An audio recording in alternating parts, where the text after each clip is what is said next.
Can we get some more laptops? I didn't get laptop.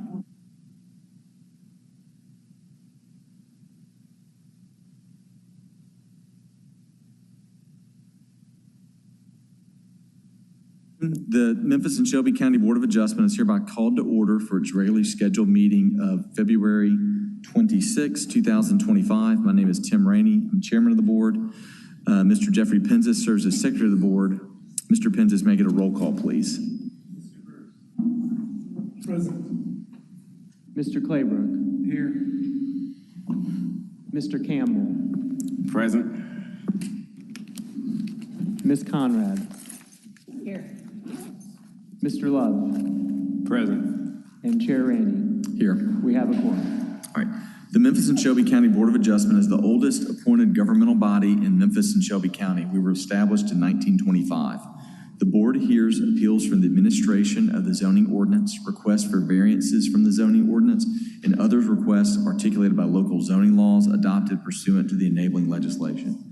The 8 members of the board are appointed, 4 by the mayor of Memphis and 4 by the mayor of Shelby County, with confirmation by the Memphis City Council or Shelby County Board of Commissioners.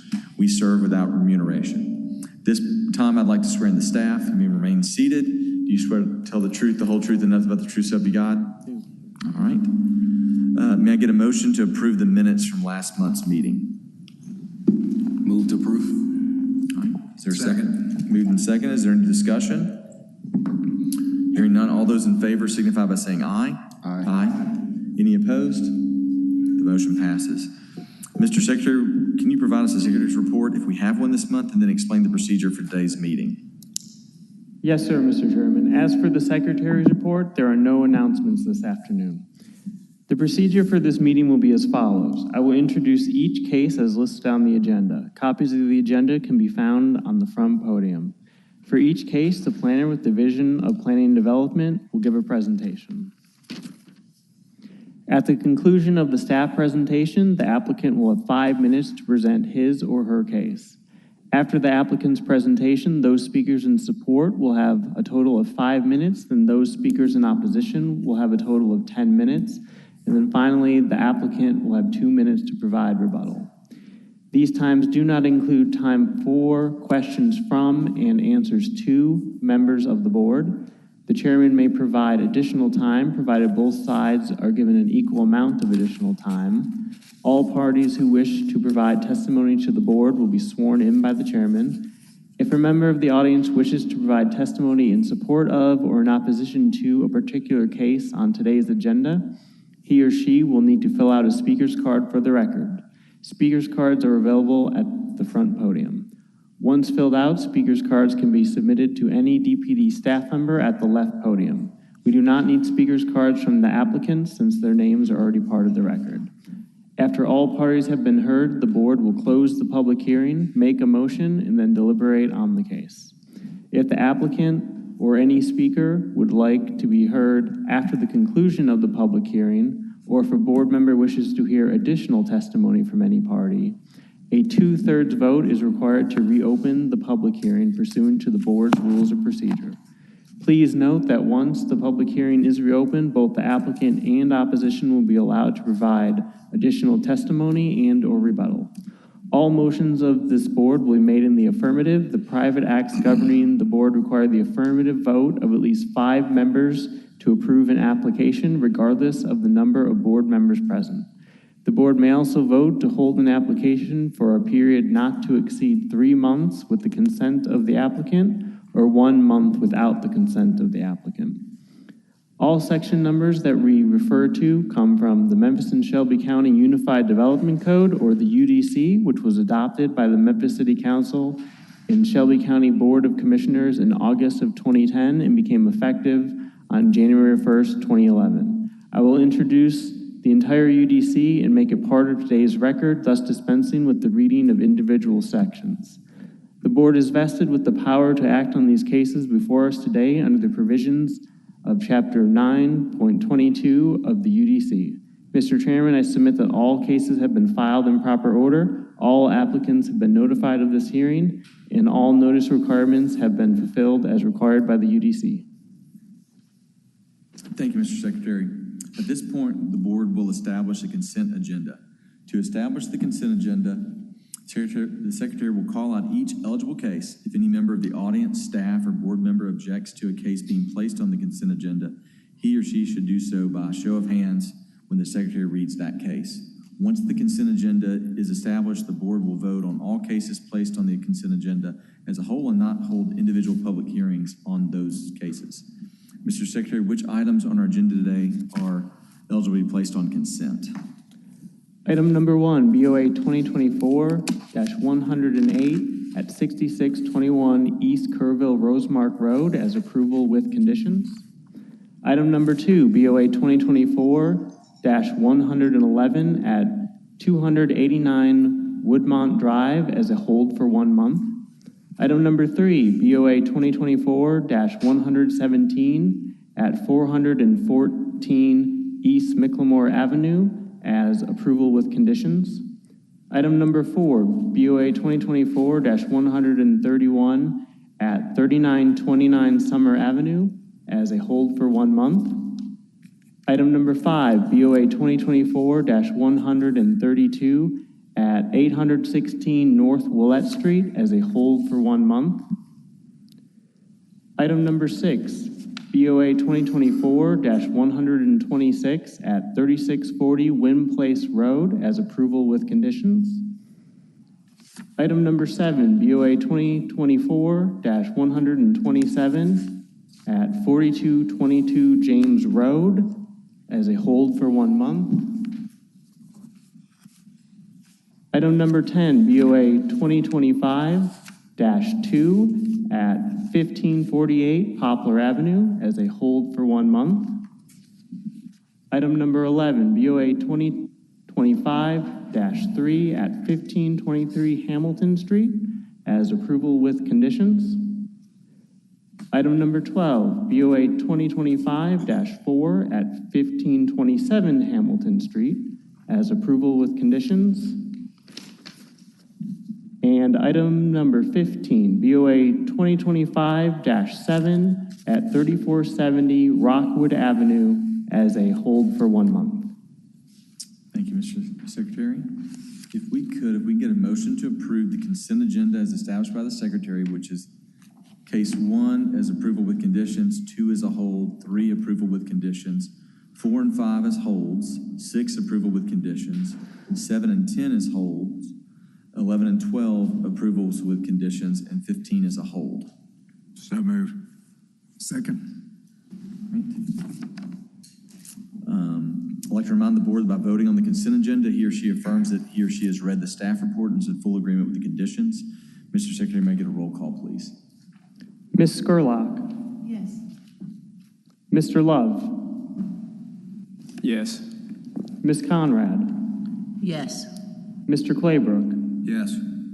Mr. Campbell, Yes. Mr. Bruce, Yes. and Chair Rainey. Yes. Motion carries. All right, thank you very much. So if you're here for those cases we just went over, you've either been approved or held as requested. Thank you all for joining us today. Mr. Secretary, will you call our first case that we're going to hear today? Item number 8, BOA 2024-133, located at 4286 Longleaf Drive. Okay, is the applicant here? Yes. Okay, and is there opposition? We got cards, okay. So, Ms. Christian, if you could give us a staff report, please.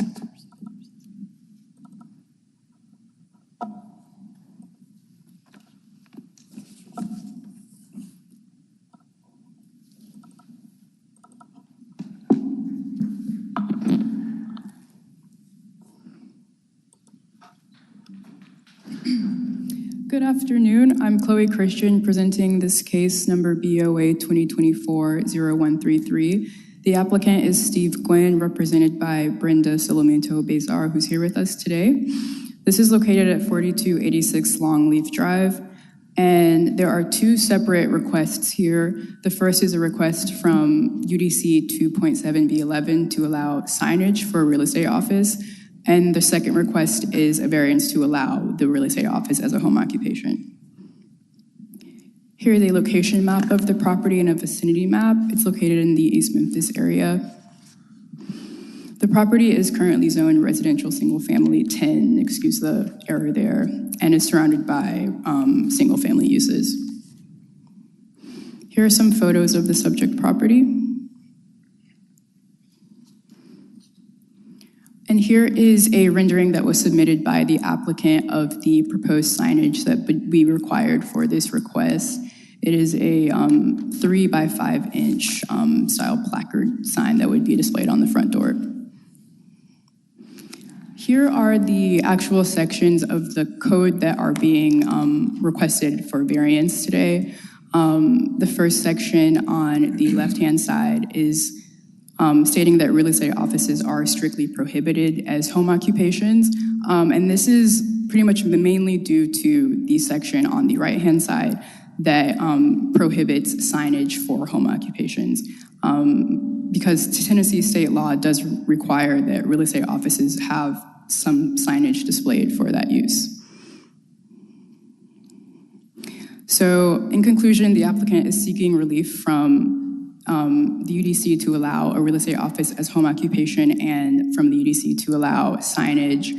However, we do find that there's no unique circumstance that justifies variation from the code specifically for the signage request, and that it may impair the residential nature of the neighborhood. However, if this board does vote to approve the variance specifically for the real estate office use, there would be minimal impact to the residential nature of the area. It would be no different to if perhaps like an architect or an accountant was working from home. They would still be required to adhere to these standards of home occupations, which prohibits more than one customer per day for coming to the site.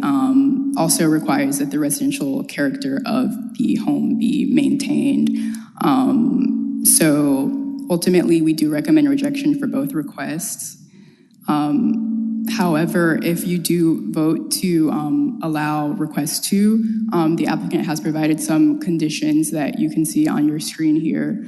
Number 1 is that the occupation variance is approved based upon a waiver of the required signage from the Real Estate Commission, which the applicant will provide a waiver with our office, and also putting a timeline on the approval that it would be valid for 10 years from today's date, as well as the standard request 3 or condition 3 here. And that concludes my presentation, but I'm here for any questions. Thank you. Are there any questions for Ms. Christian? All right, we'll move on to the applicant. Ms. Baser, how are you? Fine, thank you. How are y'all? Good. If you'll give your name and address for the record. Thank you. Brenda Solomito Baser, Solomito Land Planning, 1775 Kirby Parkway, Memphis, Tennessee. Okay, and you swear to tell the truth, the whole truth, and nothing but the truth, so help you God? I do. Okay, go ahead. I have some handouts and I have a presentation. Okay.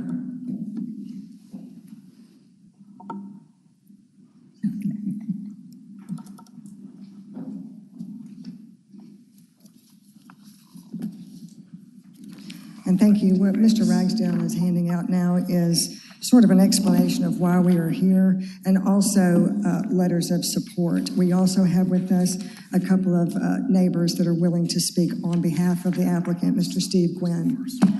So the purpose of this application today is to allow a home occupation, being a real estate office in a residential district, and Mr. Gwynn's home. The applicant meets all the criteria for a home occupation, but for the Tennessee Real Estate Commission's mandates on signage and also having to provide a zoning letter. So doing some research, we've just determined that the Tennessee Department can provide a waiver of the sign. For example, if Mr. Gwynn lived in an area that had a homeowners association that denied this type of sign, they would provide him with a waiver. So similarly, if rejected by this board, then a sign would receive a waiver. So we sort of have asked that this application be approved for the home occupation, but rejection of the sign, so that Mr. Gwynn can still have his home occupation. There were a number of letters of opposition submitted, and the majority of those was based on signage.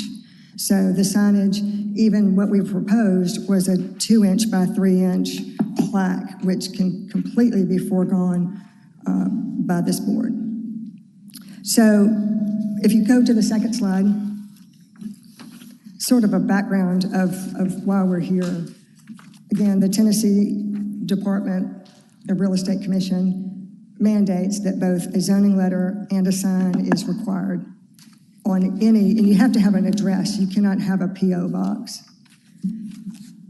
Also, the UDC followed suit with saying real estate is specifically prohibited, but that is, I did the research going back to 2011 when the UDC was originally approved, and that was because of the state's requirement for signage. So again, UDC prohibiting piggybacking, and the staff report at that time said piggybacking on the state's requirements. That's why our ordinances are the way they are, which provides a practical difficulty for Mr. Gwynn in this position, that he is basically working part-time, semi-retired, and has been a long-time leader in the Memphis industry and the commercial real estate market. So we know that otherwise, Mr. Gwynn would meet all of the criteria established for home occupations, where there's no physical change, there's no storage, there's no visitors, there will be no clients coming to visit. Everything is done electronically or outside the home, much like I have run my business out of my home for the last 23 years. Zero visibility from the outside.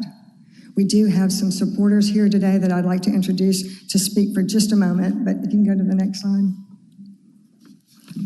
That if Mr. Gwynn had to have a sign, it would basically be like a business card attached to the door frame that's not even visible from the street. And then the last slide for me, please. And if we can leave this one up, we received a number of letters of opposition. It's in your staff report. Majority of them are to the north, on the street to the north, or to the east, with 2 or 3 being right nearby. The green are supporters of the application, we do have some people here today. So I'd like to introduce our supporters if you don't have any other questions for me. Any questions for Ms. Salomita Baser? Okay, thanks. If you can give your name and address for the record. My name is Shade Robinson. I live at 91 Woodgrove, and I have been a neighbor of Steve Gwynn's for over 25 years. Do you swear to tell the truth, the whole truth, and nothing but the truth, so help you God? Yes. Okay, go ahead, Ms. Robinson. I have been a neighbor of Steve Gwynn's for over 25 years. I have never known him to do anything but help and make the neighborhood better. As a matter of fact, he puts up flags every year for the 4th of July. He has run our 4th of July parade with Lou Martin for probably all of those 25 years. He has been an excellent neighbor and has won a Yard of the Month multiple times because he keeps his yard so nice. So I can't believe that Steve Gwynn would do anything that would put our neighborhood in anything but the best light. And so that is why I am here today. Okay. Are there any questions for Ms. Robinson? Okay, go ahead. If it please the board, I'm Richard Carter. I come today. I'm his next door neighbor. I live at 4296 Longleaf Drive. I come to support his application for this variance. You swear to tell the truth, the whole truth, and nothing but the truth, so help you God? I do. Okay, go ahead, Mr. Thank Carter. you. I've known Mr. Gwynn for 20 years, since 2005, when my wife and I moved in right to the east of his property. He has been the most meticulous landowner that I have known, maintaining both his property and, as previously said, helping to maintain the character of our neighborhood. I have no doubts on a personal level that he will continue to do so if granted this variance. I've also known him on a professional basis because when he was in charge of Highwoods here, they were our landlord when my law firm moved into the top floor of International Paper Place Tower 2. He is very highly respected as a real estate professional. He has been appointed as Memphis's representative on the Tennessee Real Estate Commission. And I am certain that if granted, he will be a good steward of this application, will do nothing that would detrimentally impact our neighborhood. So it's without reservation that I support his application. Okay. Are there any questions for Mr. Carter? All right. Thank you, sir. Thank you. So thank you, Mr. Chairman. If there's anyone that has any questions or concerns. Any more questions? Okay. You got 3 minutes and 20 seconds. Okay, if I can hold it for rebuttal until after Yes. our opposition Yep. speaks. So thank you. All right, so we're going to move on to the opposition. And so we have 10 minutes. I have 2 cards here. I don't know if y'all have talked about who would like to speak first. Oh, wait, I have 1 card here. Sorry. Yeah. If you'll give your name and address for the record. Yes, my name is Judson Williford. I'm at 4232 Chanwell Place, and I am opposed to the requested variance. Okay. And do you swear to tell the truth, whole truth, and nothing but the truth, so be God? I do. All right, go ahead. I'm here today to oppose the variance request by Steve Gwynn at 4286 Longleaf in the Nelwood Division, what is commonly known as Pigeon Estates. I've been a resident of 4232 Chanwell since 2013. I've raised a family there. My house is located 1 block over from the subject property due northwest about 1/4 mile. I purchased the house because of the quality of the neighborhood, the ability to raise a family there without the dangers that come with more traffic, and its distance from any commercial property. Pigeon Estates is an outskirt of the Walnut Grove corridor where there's no commercial property from Highland, where there's a dentist's office, to Germantown Parkway, other than a public golf course, churches, schools, and what business operate within Shelby Farms. Nowhere in Pigeon Estates should have any variance to the residential design of this stretch of land. While several members of the neighborhood take issue with the commercial signage, as do I believe the most important issue is the precedent of the granting of the variance, which could pave the way for future activity of other real estate agents or professionals of different industries to do the same. This would further impact the integrity of the residential zone neighborhood. Mr. Gwynn has offered that real estate offices do not generate traffic like other businesses such as childcare, massage parlors, or dentist office. I will argue that there's nothing preventing the increased traffic and that the board does not need to take his word for the suggestion. I'll also say there's nothing preventing other licensed brokers from hanging a license under the Leopard Commercial Real Estate, LLC. However, I'm not completely sure about that, but I think you could hire somebody. And being able to use the principal broker's office as a home base. The variance request could potentially result in other variances, not just in Pigeon Estates, but other neighborhoods off of Walnut Grove, like High Point Terrace, Belmead, Galloway, Normandy Meadows, all within similar proximity to Walnut Grove. It's with this that I believe that traditional commercial property would need to be used for this LLC. Thank you. Are there any questions for Mr. Williford? All right, thank you very much. Thank you. Is there anybody else here in opposition? Okay, we're going to go back to the applicant. You have 5 minutes and 20 seconds. Thank you. And again, we were very concerned about neighbors' opinions and their thoughts. We mailed out a letter. We invited people to speak with us or meet with us and trying to further explain, because this is rather complicated and unusual for the majority of home occupations that don't require any type of approval at all. And most people don't even know if you're working from home. During COVID, everybody worked from home. And probably you still have about 30% of the workforce now that still works from home. And it is just now sort of getting back to a normal business as we know it. To alleviate the concerns, again, there's no traffic. There will not be any clients visiting. Everything will be conducted off-site. Everything is done electronically. Transfers, meetings, and also document signage done electronically. And again, this is not a request to change the property to commercial. There will be no commercial endeavors. There will not be any change in zoning or any of the other uses. This is simply a request to give Mr. Gwynn relief from the section of the UDC that follows the state's requirements. We're asking for a rejection of the signage because nobody wants signage. So we're asking that we get the rejection here so that we can pursue the waiver at the state level.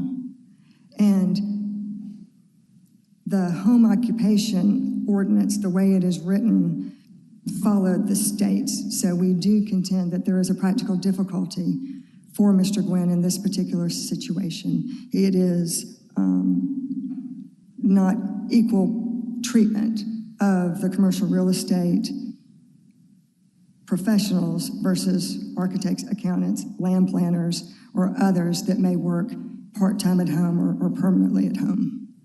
So thank you very much, and if you have any questions, Mr. Gwynn is here as well. Okay. Any questions? I do have a question. You mentioned earlier that you wanted us to reject the sign. Is this to qualify for a waiver with the state? Is that correct? Yes, ma'am. So, and I think at the very beginning, Chloe stated that there will be 2 votes. Is that correct? So you will vote on things separately. And you can, if you'd like to, you can put that back up and show which the voting. So these would be the 2 separate requests that we'd ask for you all to vote on. The first request is for the signage variance, and then the second request is for the real estate as a home occupation under the condition that a waiver would be filed with our office for no signage. Thank you. I got a question for staff. Could we put a condition that, like, they've said that no clients are going to ever come there. Can we condition that no clients Yes. come to the site? Okay, so that wouldn't be a problem to add that. I mean, basically what we need is, we need an address for Trek, right? They're just looking for an address. Right, that's not a P.O. box. Right, okay.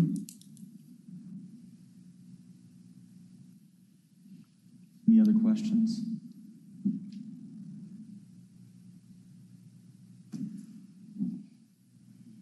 Okay, thank you very much. If we could get a motion, let's vote, let's talk about number 2 first. Let's get a motion to allow the real estate office as a home occupation. So moved. Yeah, so Second. Moved and second. Discussion. I'll go first. I mean, I understand that there's not a, there's probably not going to be any traffic. Lots of people work from home, everything like that. I just kind of go back to number 2. There's no unique impractical circumstance. Ms. Bazar said there is for him, for his occupation, but that doesn't necessarily, it's not specific to his property or him only. That happens to every real estate agent in the state of Tennessee, and then therefore their properties as well. Can I add something to that? I just want to make sure I understand. So it seems like the UDC was basically making their ruling for realtor's office based on the fact that the state requires a sign to do that and to have a sign. So because they require a sign, obviously that use cannot be permitted.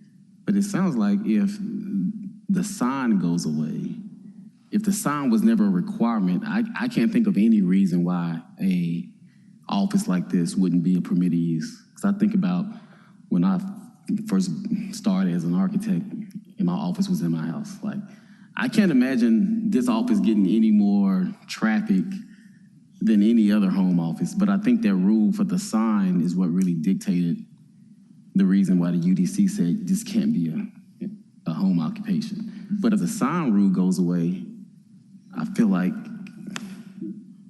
it would have been permitted if the sign rule was never an issue. So if they can get rid of the sign being a requirement, I personally feel like that would be in keeping with any other home office. My question comes when we're saying home occupation. Let's say he moves. So what other opportunities does that allow for that particular residence to have? Well, I think that, and staff can, but I think there's certain home occupations, like an architect could just do this. Mm-hmm. This would allow, as conditioned right now, it would allow someone else to have a real estate office there as a home occupation for 10 years. as condition now. But it would have to follow the same guidelines, correct? It would have to be, They would be stuck with whatever we decide today. Yeah. I've got a question, and this more pertains to the signage. They're proposing a business card signage thing, but Memphis, Shelby County, we have a sign department that goes around every year and inspects signage. What if the Tennessee people need a larger sign? Well, what they're asking for is us to reject the sign and not allow that at all, in hopes of getting in waiver hopes of the from state Tennessee. saying you don't need a sign at all. Gotcha. So if the state came back and said you need a sign, they either have to come back to us at some point or they just can't do it. Gotcha, understood. A couple of other conditions that have been mentioned. I think the applicant said that they'd be that he would be okay that they would be okay if we tied this to the applicant and not to the property. So if there's a change in ownership, We can't do that. Can't do that. But we have to put a time period as opposed to the people. Okay. And you were about to suggest a condition earlier. If it was approved, I think it would make sense to limit it to not allowing, outside clients To come in. to, visit the property at all. Right. So you never, in the neighborhood, would never even know. It's just somebody inside on a computer that can get mail at his property would be the result. Yeah, and I think that would take care of the concerns that the neighbor expressed. So let's go ahead and add that as condition number 4, that no clients or employees shall visit, come to the property for any business. Without objection? Without objection, right? Any other thoughts? I'm still stuck between I don't really see a lot of harm to this the way it's done, but I also don't know if the property is unique to call for it. We're basically saying that the uniqueness is the restriction, not the property itself. Right. And so I'm still stuck on that. Any other thoughts before we vote? Yeah, I have the same, sticking point in that we're basically saying that this guy's a nice guy, he does quiet business. well, I'm simply just saying It's like any other business. it's like any other business. If the UDC, if Tennessee did not require a sign for real estate offices, I don't think that would be an allowable use. Yeah. So the fact that we're getting rid of the sign, we're basically saying we're doing what any other business would do now. Let me ask, are we sure that's the reason that real estate offices are listed as a prohibited? Is it because of that sign requirement? Is that the reason? What we know is in the staff report for the ZTA that included real estate offices, it states that the issue, at least one issue, was the sign, and it doesn't state anything else. All it states is the signage requirement by the state as the example. And home occupation, even if we didn't put our restriction on it, you can only have one person a day show up to that. Wasn't that mentioned, Ms. Christian? Yes, so on the screen, this area here shows all the standards of home occupation. So if this were to be approved, all of these standards would need to be met. So it requires that the home occupation is a subordinate use to the residential use of the property, that the residential character shall be maintained. This requires only one customer per day, but we could throw in the condition. It's one customer at a time. At a time, excuse me. It could be multiple a day, just. Sure. I was going to say in childcare, you're going to have more than one. But I believe as you currently conditioned it, they can have no customers at all. And no employees, I think you also said. Our current code does allow one employee. Well, generally, if there is if we allow a deviation, it's because of some unique or special characteristic of the property. If that's not there, I'm just thinking it through, trying to figure out where I stand on it. If we don't have that, it's not really, I'm not sure it's really this board, so I guess I'm asking, is it proper for this board to kind of waive the rules that are in place? We don't know all the reasoning, the rationale behind the rules. We didn't put the rules in place, and so we haven't analyzed all the arguments for them. We just look at waiving the rules in light of there being special or unique circumstances about the property that make it, that give us a reason to deviate. But we can't just change the rule just because we think the rule doesn't seem fair in this place, or can we? I mean, that's what I'm. But again, I think trying to get past. if the rule was put in place because of a Tennessee realtor law, it's still going to be up to Tennessee to provide a waiver. So it's a good chance that Tennessee might not provide a waiver, and then we're back here again. So I guess what I'm saying is, if we were still talking about having a sign on the building, that's one thing. Then that's kind of a more black and white, blurry discussion. But if the sign goes away completely, and we're not allowing any visitors to this property, which is even more strict than what's allowed by right, I can't see how this would be any different. Yeah, that makes sense, but it assumes that, and it may be the case, sounds like it is the case, but do we know? It assumes that the only reason that real estate is a prohibited use is because of the sign. It assumes that there's no other reason. We don't know that. I don't know if we know that. There may be other reasons. Yeah. But I hear you. If that is the only reason, I'm with you. If we know that's the only reason. Based on the occupations that are allowed, that seems like a valid reason. Because, if you can have small engine repair and, a commercial nursery or truck farming, food handling, processing, or packing, if you can have that in your Those house, are the prohibited, specifically prohibited. But you can have an architect office, you can have an engineer's office, you can have an accounting office. which is professional, just. So I think those will be all in the same category, in my opinion, without a sign being involved.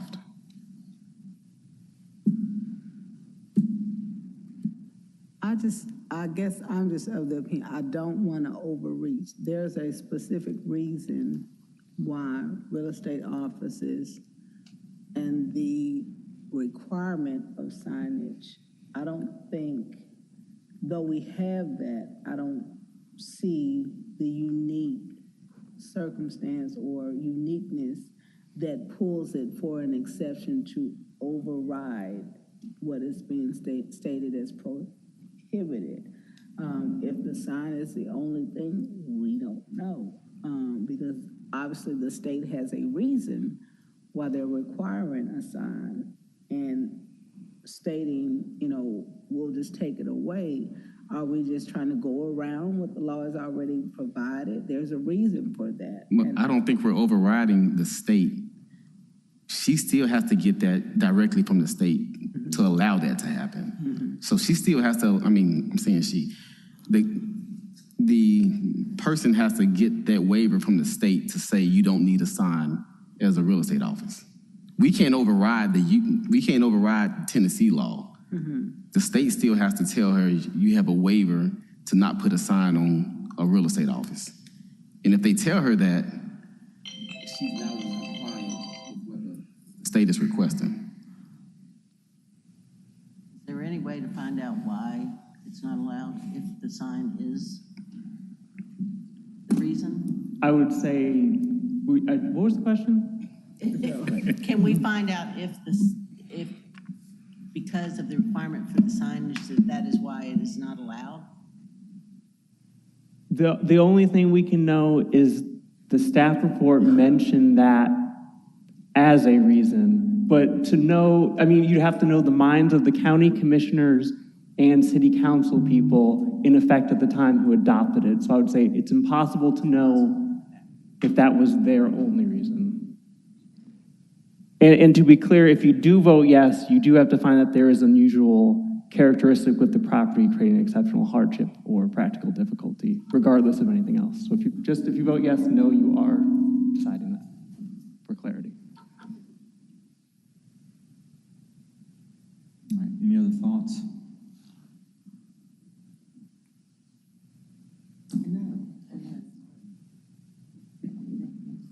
Okay. Mr. Chairman, may I ask a question? And again, I sort of asked this question before we filed, because this is not a use variance, it's not a bulk variance. So is this the right place for us to be? This is a variance from a section of the UDC. So, Be a question for staff, and yeah. I think the answer is yes. And because, I mean, this is the real struggle. This is the correct body. Yeah, correct body to hear it. Okay. Point of information, now that the applicant has spoken, the opposition has the equal amount of time to Mr. rebut if Wilford, they would like. do you want to say, okay, Making sure. may the record show he waved his hand. Okay, any other thoughts before we vote? All right, I guess we're going to have a roll call. Oh, wait, point of clarity. Well, right now, the only vote that was proposed was for the real estate office, not the sign aspect.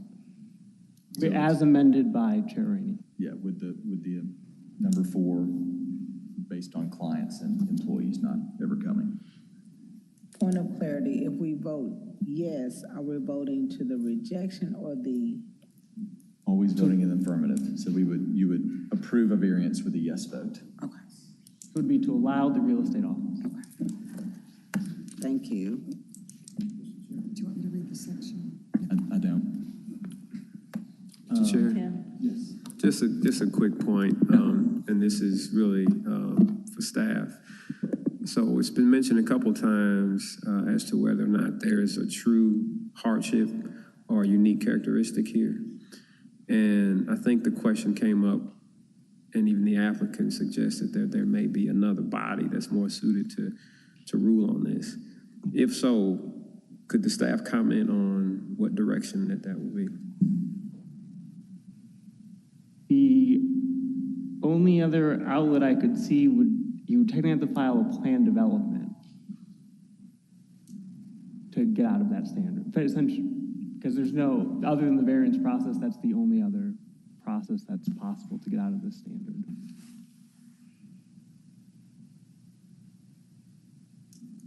But that would be a bit excessive to have a plan development.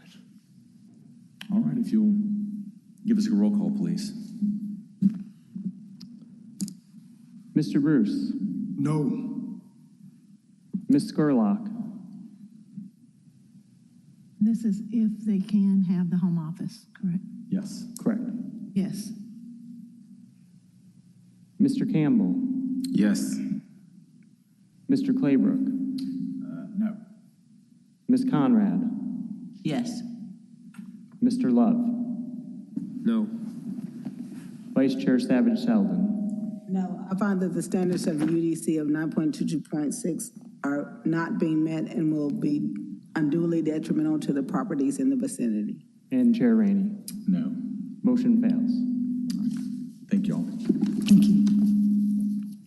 Mr. Secretary, will you call our next case, please? We do still need to have a motion to vote on Oh, the okay.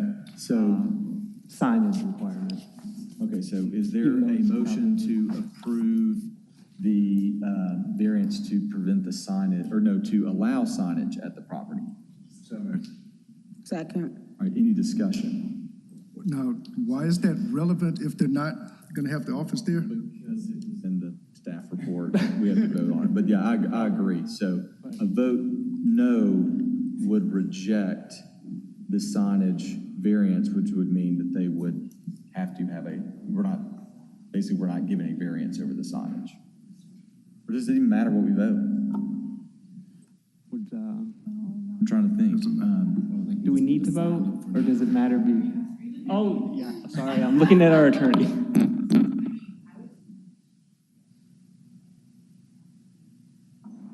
Okay, yeah, we should vote yes just to clean it up, but practically will have no impact. A yes vote would allow signage at the residential property, and no vote would Not allow. not allow. Which would be in conformance with the code. And remember, they did ask us to reject it. Exactly. They asked us for the no vote. Right.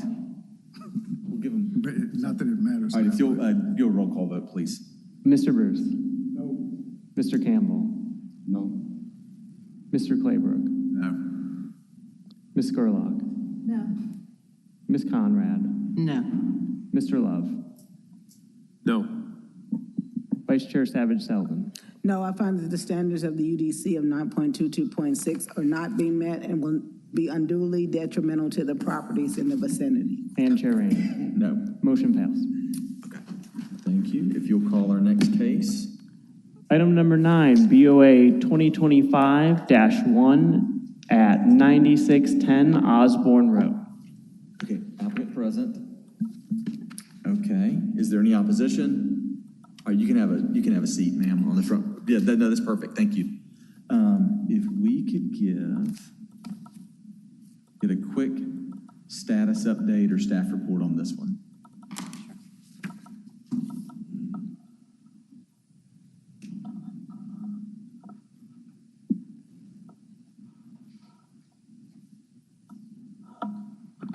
Good afternoon. This is Masano Stadnia with DPD. This is a variance from subsection 271A to allow an establishment of an accessory use prior to a permitted single-family home. As you can see, this is the location map and also the vicinity map. The subject properties in the Conservation Agriculture Zoning District and the land use is residential and mostly single-family uses. Here are a few pictures of the site. And this is the previously approved final plat. And this is the proposed site plan by the applicant. And as you can see, there is a watercourse pond development which was not on the site.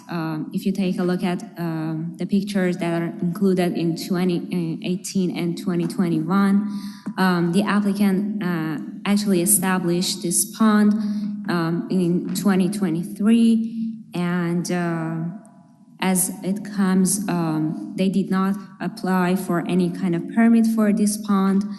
And also to mention, the same variance was filed in 2022, and since the applicant did not complete the construction of the permit after 365 days, the other permit got null and void. And the applicant earlier in 2024 filed another variance. And as the applicant did not attend to the meeting after 3 times being held, the 4th time it was dropped at the Board of Adjustment in August 2024. And so to mention that we are suggesting approval with conditions, but there are several conditions that the applicant need to take action to it before they actually get a permit for this variance. They need to submit a site plan for us that shows septic field, all the setbacks, the accessory structure, and then they would need to apply for a health department permit for the septic tank and also for the water course that they did not have any permit for it. And later on, they would need to get approval from county engineering and also TDEC and provide a written confirmation permit and provide it to us before they move forward and apply for their permit for this variance. And the structure on the site cannot be used for any commercial use at any time. And if conditions number 1, 2, 3 are not met by 365 days, this permit will be null and void, and any change or deviation needs approval by the Division of Planning and Development. That concludes my presentation. Happy to answer any questions. Okay, thank you so much. Any questions for staff?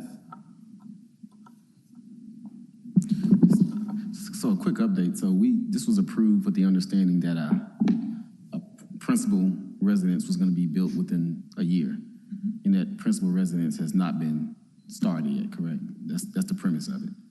So the approval with conditions is to allow another year to get these other things in place. Is that okay?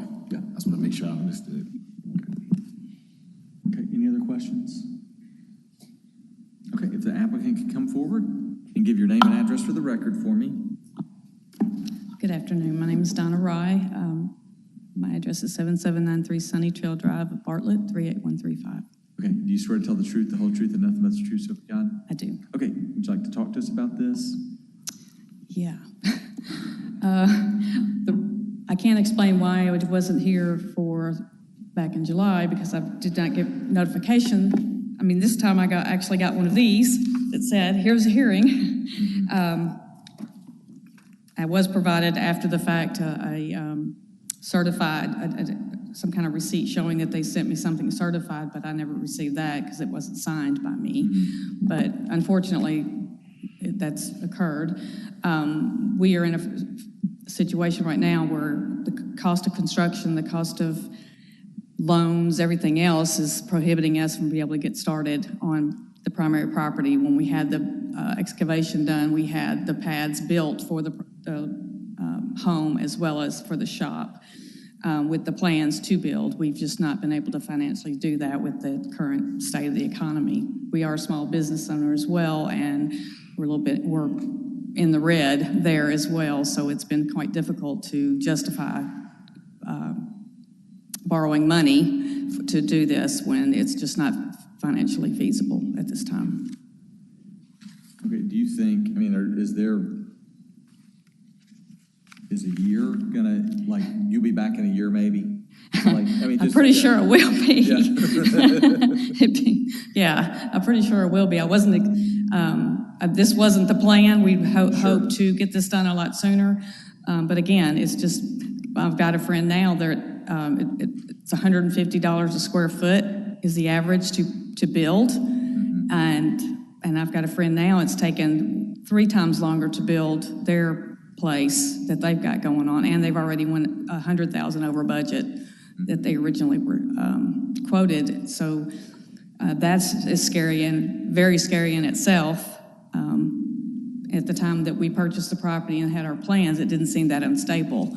But now that it's gotten to a point now that, we can't it's not feasible to put yourself so far out, extend it, and not be able to afford it or complete it at this time. Okay. But we would hope that this was, be our retirement location. Have you read all the conditions? I've just seen them. But we'll, do the best we can do. Do you need to go through them, or do they make sense? Let's see. We know that we would have to get a septic system. We know that we would have to get the permits. In order to build the pads, we had to dig the holes, which of course hold water. That's a natural water flow, so we didn't interrupt anything. We actually kind of helped our neighbors by keeping them from being flooded all the time by doing that. And we had that professionally done. Have they looked at your septic yet at all? Like, it looks like you used a lot of land where the septic could have been. Yeah, we'd have to go up front. Yeah, we'd have to go towards the front of the house. The field lines would have to go up front. So really, you think probably your biggest problem is going to be number 6, the 365 days? Yes. Yeah. Yes. But they could come back in 365 days and show what they've done and stuff like that. Yes. And ask for an extension. Okay. All right, any questions for Ms. Rye? I did just want to point out one other please. aspect. So we've been talking about the septic aspect. So normally the health department, I believe required the 2 acres outside of any water bodies on the site. So that's kind of what number 3 is. If the health department does have an issue with the water bodies, they may also need to be modified, just for clarity. Yeah, we'll have to get a perk test. Okay. Any other questions or comments? Okay, thank you so much. Thank you. And again, there's no opposition to this case, correct? All right, so could we get a motion to approve BOA 2025-1 as conditioned by staff? So moved. Second. All right, any discussion? All right. Mr. Pence, if you'll give us a roll call, please. Ms. Scurlock, Yes. Mr. Love, Yes. Ms. Conrad, Yes. Mr. Claybrook, Yes. Mr. Campbell, Yes. Mr. Bruce, Yes. Vice Chair Savage Selden. Yes, I find that the standards of the UDC of 9.22.6 are being met and will not be unduly detrimental to the properties in the vicinity. And Chair Rainey. Yes. Motion carries. All right, motion carries. If you can, good luck. All right, if we can call the next case, please. Item number 13, BOA 2025-5 at 853 Kipley Street. All right, is the applicant present? If you'll go ahead and come and sit on the front row for me. Is there any opposition to these cases or this case? No. All right, thank you very much. If you could give us a staff report, please. This is Alexis Longstreet with the DPD presenting on case BOA 2025-005. This property is located at 853 Kipley Street. This is a request for 2 variances, one being to allow a large home not located on a collector or arterial street or a corner lot. The second variance request is to allow a large home on a lot that doesn't meet the minimum lot size requirement. This property is located in the Jackson neighborhood with a RU1 zoning district. I apologize about that typo in the presentation. The land use designation is currently single family, with the surrounding majority being single family or multifamily of some sort. These are the site photos. The current lot is currently vacant. These are views from Kipley Street. Attached here is the site plan. A few points. The current lot is about 6,450 square feet, which is 1,550 square feet less than the required 8,000 required for a large home within the RU1 zoning district. And the proposed large home has a total of 4 units. Each unit is 3 bedrooms and 2 baths. It will also be 2 stories. There are two front porches on both entrances on the front facade of the home, which you all will see in the next slide of the elevation. There are also about 50 feet of frontage along Kipley Street, which would allow for the street parking for any vehicles not able to fit in the proposed 4 parking spots located in the rear of this property. There is an alley as well that is currently undeveloped, and so they will not be taking access from the existing alley. Here are the elevations, and those are the porches, as well as you all can see there that they are proposing a raised elevation as this property is located within the contextual infill area. With this property being 2 stories, which is majority of the reason and the support behind staff's recommendation of rejection, is that with it being 2 stories in a primarily single-family neighborhood that is also above the keeping in height, and there aren't actual measurements, they kind of like wiped out on the screenshot here, but the 2 stories would then surpass the traditional height in the area which you see for the surrounding properties. So for conclusions, as listed earlier, this property is located in the contextual infill. The current lot does not meet the minimum lot size. This lot is suitable to allow development of a single-family semi-attached, which is a duplex. The applicant was made aware of this alternative option, but proceeded to go forward with the large home request. And that the applicant will also be required to file a SUP, which is a special use permit, to go before Land Use Control Board to allow the large home in RU1 zoning, but that is not on the arterial collector minor streets, or corner lot, I apologize. And that concludes my presentation. Okay, thank you. I saw on the site plan, there was like roughly, I think, 6 parking spots, 4 in the back and 2 street parking. Correct. Is parking an issue, or is that? No, parking. There's 12 bedrooms, so that doesn't seem like a lot of parking. Yeah, parking wasn't necessarily an issue that was brought up by staff, because they give 1 per unit, I believe. Unless Brett Ragsdale or Jeffrey would like to speak to the specifics. Yeah, I guess it'd be 1.5 spots per unit. Correct. Did you also say that a duplex is by right use?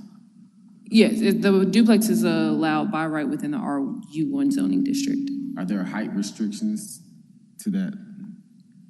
To the duplex? Yeah, within the RU1 building regulations, yes, they would be set out there.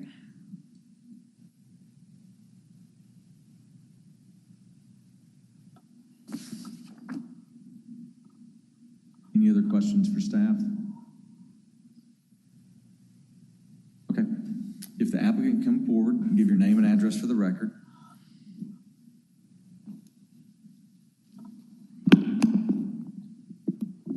Get this up here. Jason Jackson, 78 North Cooper. Do you swear to tell the truth, the whole truth, and nothing but the truth, so help you God? Yes. Okay, go ahead, sir. Okay. So I'm a local practicing architect. I've been working in Memphis for almost 20 years now. And I'm here representing the owners of 853 Kipley, who are basically asking today to be allowed to add context-sensitive incremental density in an RU1 zoning district. The property is within 1.5 miles of the Broad Avenue Arts District. I understand the staff report recommends rejection because it's pretty clear in the UDC that a quadplex or a large family house would not be allowed unless it's on an arterial or collector street or a corner lot. However, I think it was just last year that the RU1 zoning district was changed to begin to allow with a special use permit quadplexes. And, I think the UDC has been changing a lot and trying to catch up with Memphis 3.0. And what's presenting is a lot of inconsistencies and sometimes contradictions, which is okay. I think that's okay. And that's what, the board here, this is what you guys are for, is to look at these individual cases and to see if they're appropriate.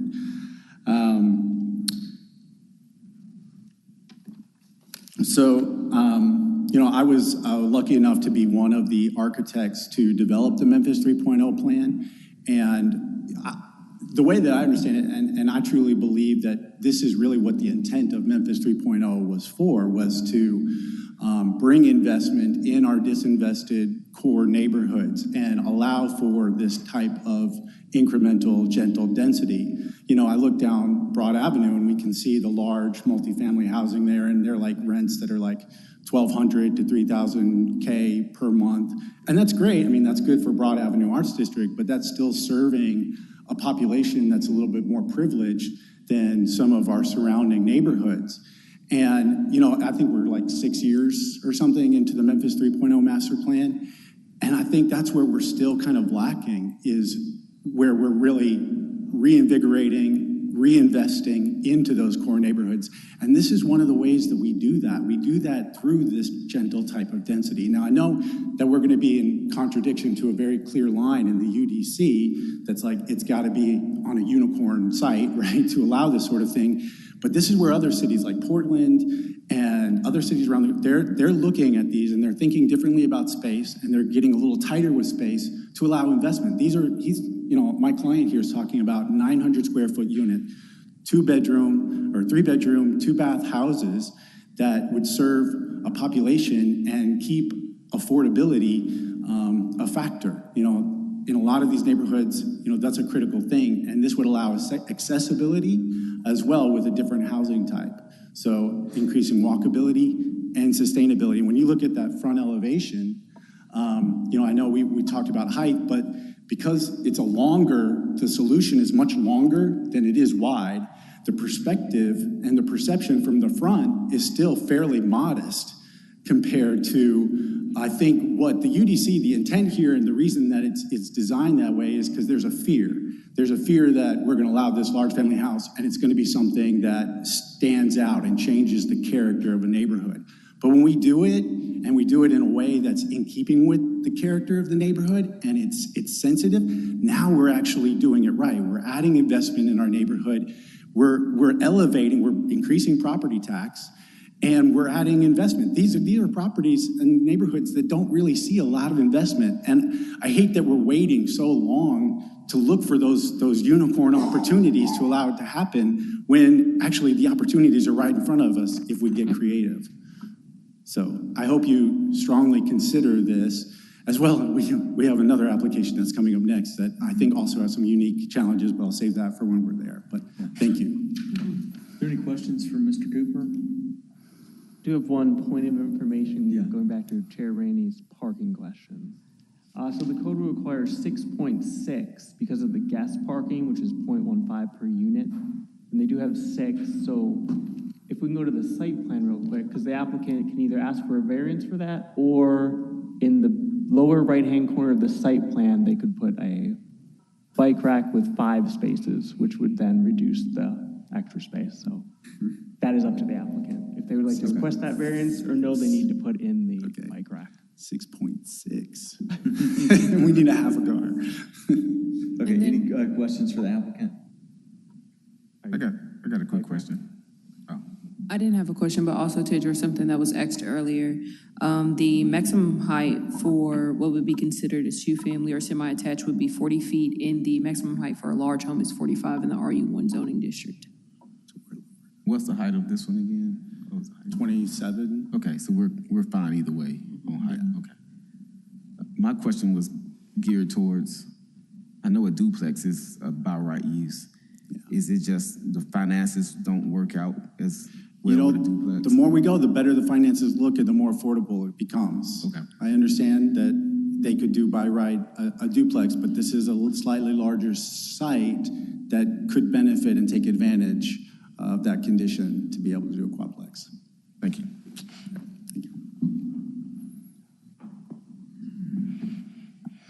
Any other questions?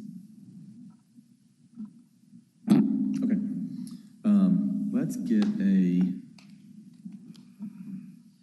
motion to approve BOA 2025-5 as conditioned by staff. So moved. Okay, any discussion?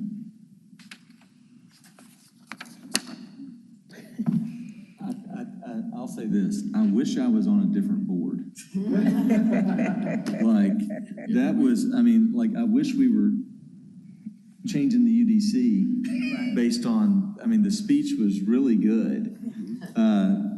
But I don't know that I have, like, I don't think that we can make that decision because I don't think there's anything unique about the property to base it on. I know in the application it talked about there being an alley in the back, but like that wasn't unique to mean it needs this versus something else.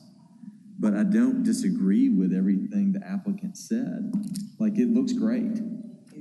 It really does. It you know, and you have the other, you know, I know that's an artist rendering of the other houses, but it doesn't look like it's, you know, it's bigger than what's beside it, but not like crazy. The scale is very... The scale is there. It's, I mean, it's very thoughtfully done. I just don't know that we're the board that can approve it as opposed to the UDC being changed to allow those, you know, the number of unicorn lots to enlarge to allow something like this. And that's my problem with it. But I really appreciate the words that were spoken about it. It was, they're very thoughtful. I think I'm in agreement with you. Now, my point of question comes in the special use. How would that play into this? Well, we could approve it, but then they still have to get a special use permit to allow it. We're just step one in a two-step process to allow it. So it still has to go through, it'll have to go through the UDC, or, I mean, who would it have to go through for that? Is that LUCB for the special use permit? Yeah. So what we would be doing, just so I understand, we would be approving that basically the lot size it would not prevent The them from lot building the large house. size and the location. But then, what is the special use permit? How does that come into play, just to understand? So if a large home in the RU1 district was located in an arterial or collector or corner lot, it would be eligible for a special use permit for a large home. And the other thing here, if it also met the minimum lot size. Okay, so of 8,000 square feet. All large homes in RU1 need a special use permit. Correct. Okay, that makes sense to me. Okay, any other thoughts or questions? Yeah, I do, Mr. Chairman. This question is for staff. Do you think that this application will be better suited as a plan development? Probably not, just because it's literally for one house or one large home. It's not like an actual development per se. That's, because plan developments are supposed to have like design characteristics above and beyond what the code requires.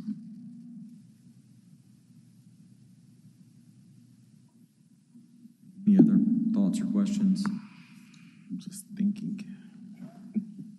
Yeah, I agree with that in a way. This fits in more in that it's not a large apartment complex. It's really thoughtful how it's a part of the neighborhood. It's with the porches and the lower density and just expanding the neighborhood and the investment in the neighborhood. But yeah, I agree that I don't know if part of the issue that land development planning has always had is the spot development of areas as opposed to that more coordinated large effort. And I don't know how we get around that intent.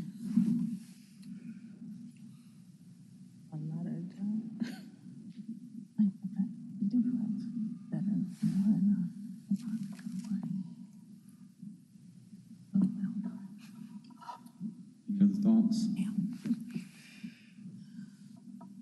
Okay, you can give us a roll call vote, please. Mr. Bruce? No. Ms. Skurlock? No. Mr. Claybrook? No. Mr. Campbell? That are tough ones.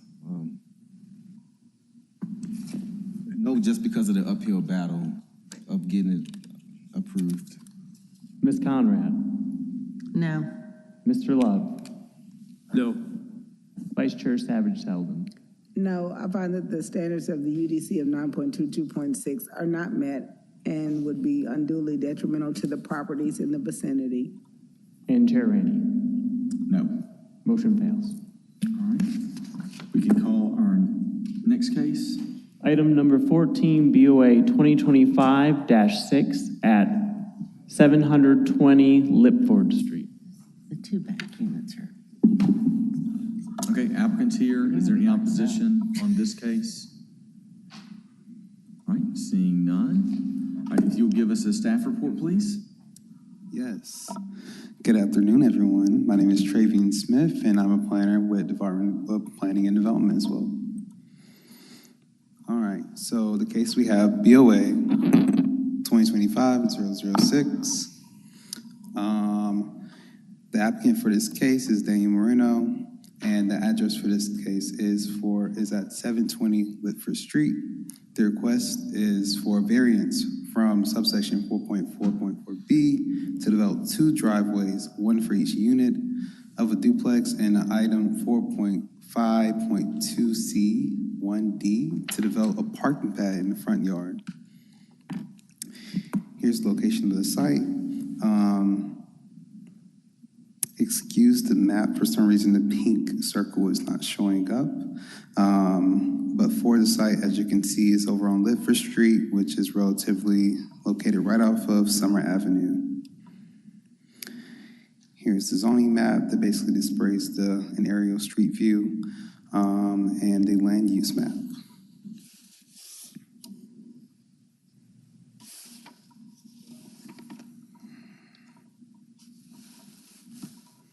And here's another overview of the aerial view of the site. And here's the site photos for the map, for the location, the subject property, basically giving you an idea of what the site would be. And then here's a survey of the site that basically displays what we just saw and the layout of the site.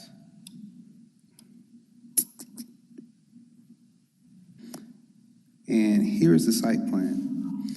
And essentially the site plan basically displays how the subject property is 4,835 square feet and has a frontage that is alongside Lipford Street. The lot has a 25-foot building setback. The plan has exhibits like 2 driveways, 1 for each unit of development and 1 parking pad in the center of the front yard. The proposed structure will be constructed on a new concrete slab. The structure will be 2 driveways, 1 for each unit, again with the parking pad in the center. And it points towards the variances that were used for the site, which is subsection 4.4B, which is the location of the driveway access points.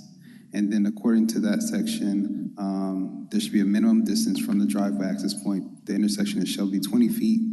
No lot shall have more than 1 driveway per street frontage, with the exception of a circular driveway, which are permitted if 2 driveways access points of the circular driveway are at least 50 feet from each other. And then again, with the parking pads being prohibited in the front yard, except for a parking pad that may be permitted in the front yard if there's a setback of at least 50 feet from the public right-of-way or any private streets. And then adequate landscaping shall be provided alongside the parking pad in the street. And then lastly, just to add on, circular driveways are prohibited in the front yard, with the exception of a circular driveway that is permitted with at least 50 feet from each other, and then the interior vertex of the circular driveway has a minimum 50 feet from the right-of-way. And in conclusion, the purpose of the variance was to allow for the request of the 2 driveways to be permitted. No lot can have more than 1 driveway per street frontage, with the exception of the circular driveway that's mentioned before. The applicants requested a variance to allow for a parking pad to be built in the front yard, although according to item 4.5.2 C1D, parking pads are prohibited in a front yard, except parking pads may be permitted in any front yard where the parking pad is set back at least 50 feet. The proposed parking pad would be set back of any kind of, depending on the feet from the driveway, given a 1-spot depth of 18 feet beginning at the easternmost edge of the streetway. And then lastly, the parking pad was adopted by the legislative bodies in 2021 with the intent to prohibit front yard parking pads. Furthermore, the circular driveway regulations were adopted. The circular driveways regulations were adopted by the legislative bodies in 2024 to close a loophole to prevent what were essentially still parking pads on the small lots such as this one, given that the approval of this variance would not be in harmony with the purpose and the intent of the UDC, as it directly conflicts with the findings with paragraphs 9.22.6a, 4, and 5. And as a result, the granting of this variance will cause substantial detriment to the public good, and it will impact the intent and the purpose of the adopted plan of the UDC, and it will be injurious to the neighborhood and the general welfare. Staff recommends rejection. However, if approved, staff recommends the following conditions, which is that if any changes or deviations from the site plan has to be approved upon, the zoning administrator shall be permitted to the BOA for review and approved or administrative review by the Division of Planning and Development. That concludes my presentation. Thank you. Are there any questions for staff? I got a real quick question on the site plan. Yes. I see, is the parking pad shown, like, is it the entire front yard? I just see where it says parking pad, but is it not drawn, but it's not drawn in? So essentially, the driveways are the parking pads. Okay.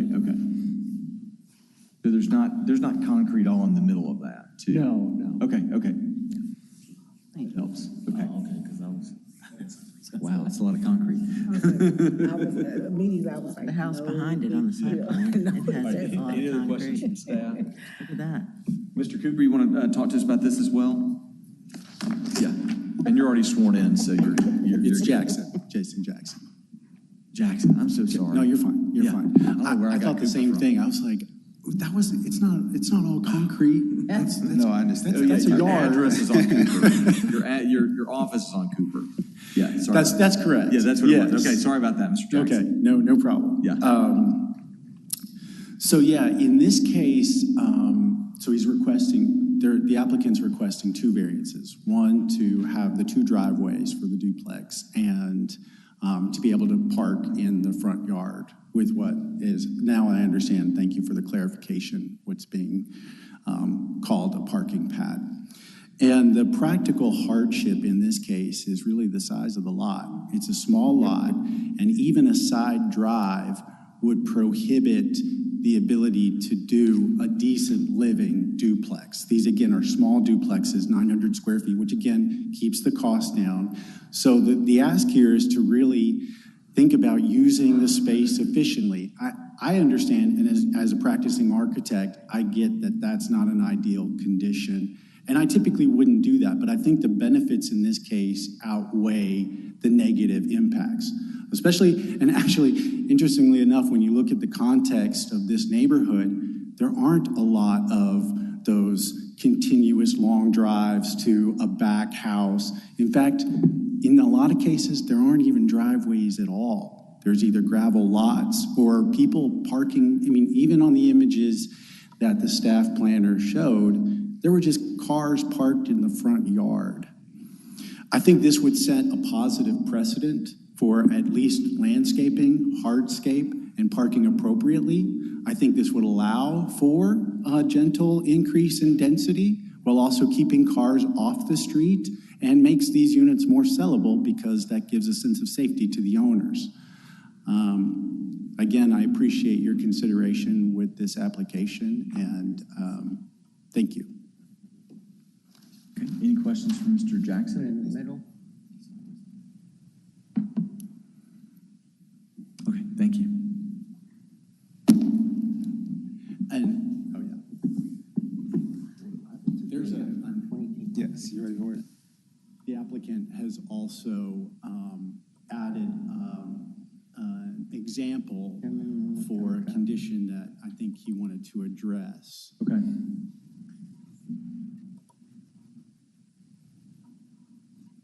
You're gonna have to be sworn.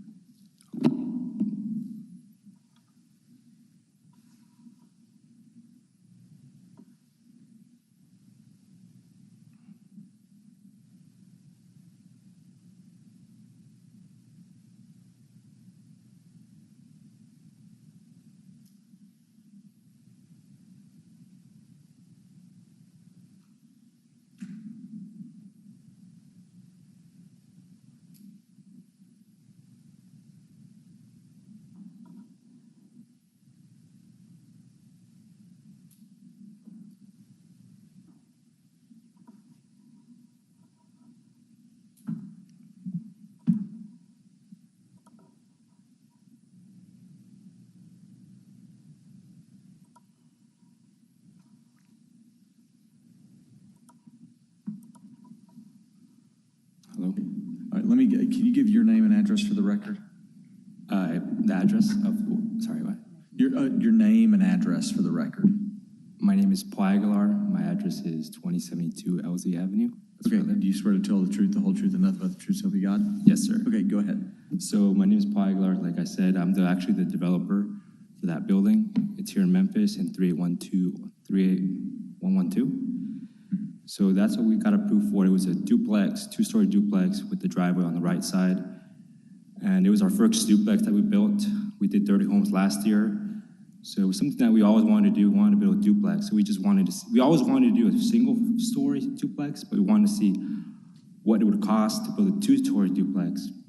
And once we started building two-story duplex, we ran into a lot of problems. And I just wanted to just summarize like the problems that we had building this duplex. It's a 4-bedroom, 2-bath duplex, 1,400 square feet each side.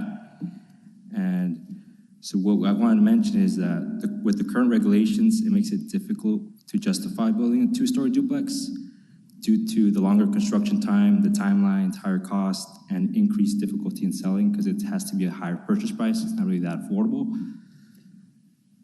In contrast, 1-story duplexes are quicker to build, more affordable, easier to rent, easier to sell. Research indicates that 1-story homes are often preferred by families and young children and older adults because of the accessibility and ease of maintenance. By allowing us to build a 1-story duplex with front-facing driveways, we can help increase the density in the community while maintaining quality of homes. This approach not only makes sense for us as developers, but also supports the city's goals of fostering sustainable growth, providing more housing options in a cost-effective manner. So, yeah, basically I just want to mention that. I mean, we built that duplex in 4.5 months. I could have built a 1-story duplex in 2 months.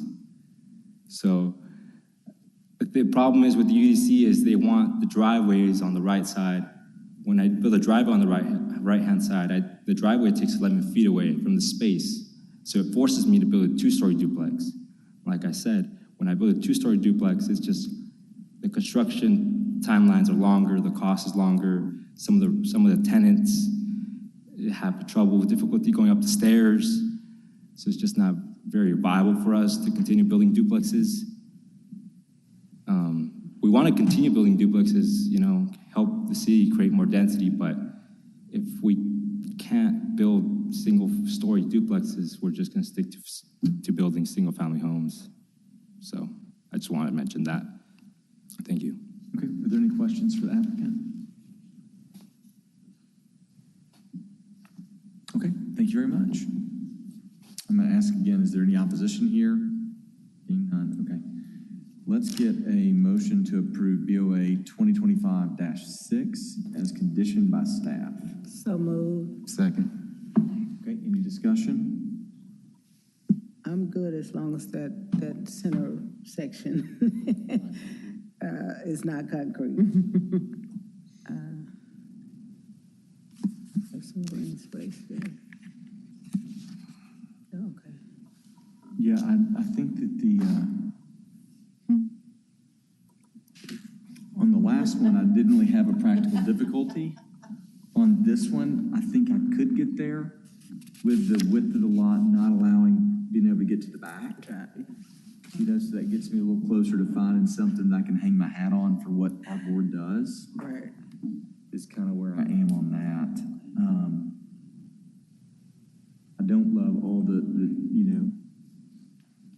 really hates double driveways. But any other thoughts?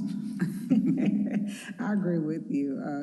I am going to say, or in my mind, say the practical difficulty is the size of the lot. I mean, they are, the structure looks appealing. Again, I know they hate the front parking. However, I don't see how getting around it at this size. I just don't want all of that to be just concrete in the front. I see it actually as a safety issue. It actually helps in the neighborhood, given the rest of the neighborhood, some of the haphazard parking and no driveways or parking in the yard. This actually just resolves that issue. Actually, it's helping, but yeah, the size of the lot is the difficulty in getting the public safety issue addressed. Okay, any other thoughts? No, I mean, I think, so again, when I saw parking pad in the middle, I was like, yeah, they're not gonna vote. They're not gonna vote yes on that. But with all that being greenery in the middle and just parking drives, because I actually was trying to figure out, could you get one drive to the back? And I guess the setbacks, the side setbacks just don't work out for it. So it really is you really are restricted. Those aren't big units, so you really are restricted for parking, and it seems to be the only way you can make it work. I even flirted, what if it was just a combined center drive that allowed 2 cars, but Ms. Conrad brought to my attention that would be a very wide driveway. But so it was between that and this option. So, I think you definitely want to see development. You definitely want to see, houses being built in areas that need them, and they have to park. Okay, other thoughts? All right, Mr. Pensis, will you give us a roll call, please? Mr. Bruce, Yes. Mr. Claybrook, Yes. Ms. Scurlock, Yes.